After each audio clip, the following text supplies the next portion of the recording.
The extreme heat in my poorly ventilated room woke me in the middle of the night. I was dying of thirst. I crept slowly out of my room, careful not to wake Shani. Each stair let off an irritating squeak.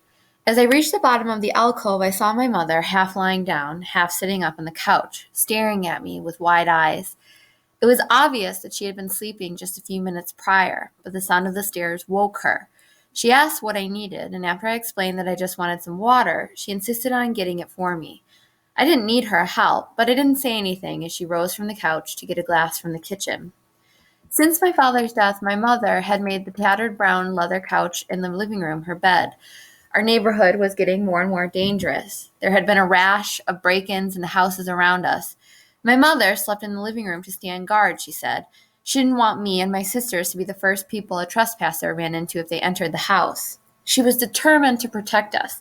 The fact that sleeping in the living room also allowed her to avoid the haunted bedroom that she'd once shared with my father was never mentioned. My mother still tortured herself with the what ifs concerning my father's death. Did she ask all of the right questions? Should she have pushed the doctors harder for a clearer diagnosis? Could her CPR have worked better had she learned how to do it properly when she had had the chance? Her protective vigilance for her surviving family had overtaken rationality. For the past 2 years, she'd slept on the couch, listening, waiting, protecting. The death of my father had created a major stir in the journalistic community. He was young, talented, and admired. My mother, concerned about the effects on her children of a drawn-out legal affair, opted to settle out of court, despite believing that she had a larger wrongful death case. Intent to make some sense of the tragedy, she used the money to create a fund that would provide equipment and training to paramedics on a new procedure for dealing with respiratory or cardiac arrest, a technique that could have saved my father's life.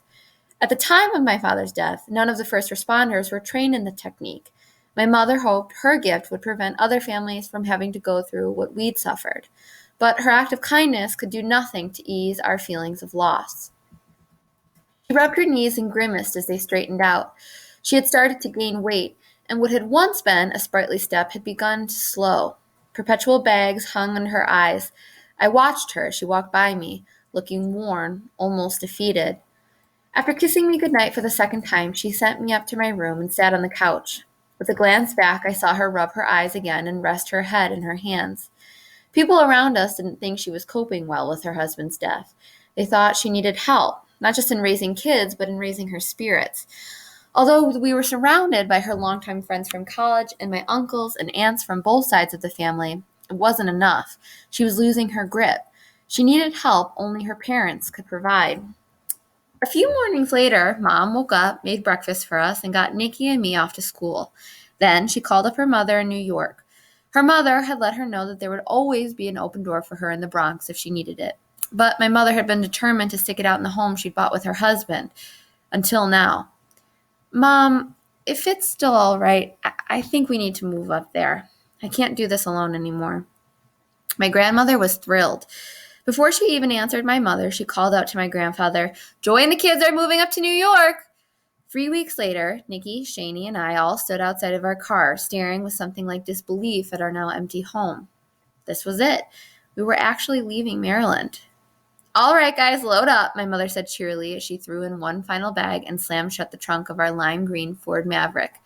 Nikki helped me get my seatbelt done while my mother secured Shani in the car seat.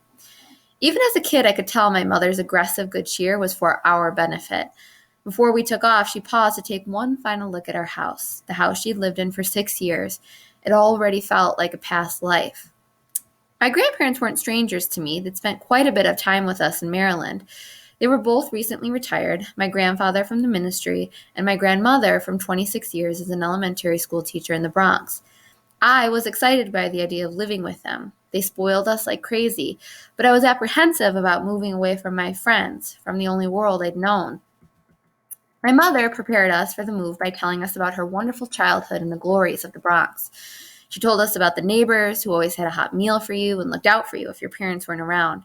She told us about the amazements to be found at the Bronx Zoo, which was only 10 minutes away from our new home.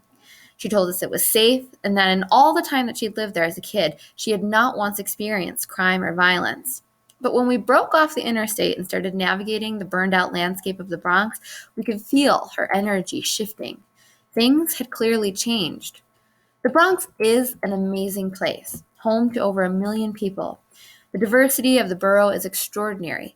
Areas like the Italian immigrants settled country club neighborhood were among the most affluent of the city, but were only minutes away from the poorest congressional district of the nation. When my grandparents moved to the United States in the 1950s, the South Bronx had already begun its transformation from a majority Jewish borough to one dominated by blacks and Latinos. When my mother grew up in the Bronx, despite rising poverty levels, the sense of family and community were strong. With every decade that had passed since she left the area, things had gotten worse.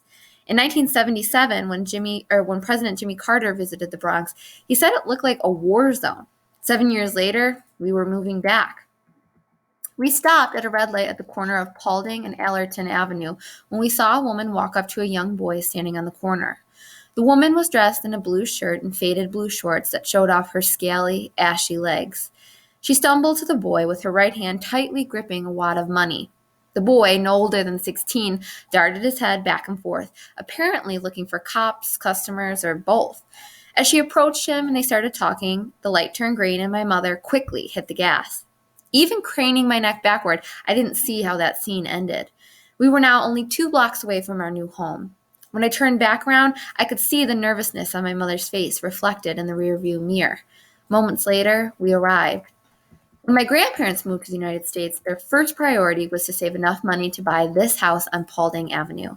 To them, a house meant much more than shelter. It was a stake in their new country. America allowed them to create a life that they couldn't have dreamed of in their home countries of Jamaica and Cuba. Their plan had been to return overseas once they retired, but they couldn't bring themselves to leave. They sensed that they were needed here. Today was exactly the kind of day they'd been anticipating. The 3-bedroom home always managed to somehow stretch itself when people were in need of a place to stay. The number of people who lived in the home at any given time fluctuated between 5 and 9, which made for tight living conditions. When we showed up late that summer day in 1984, we brought the numbers to 7.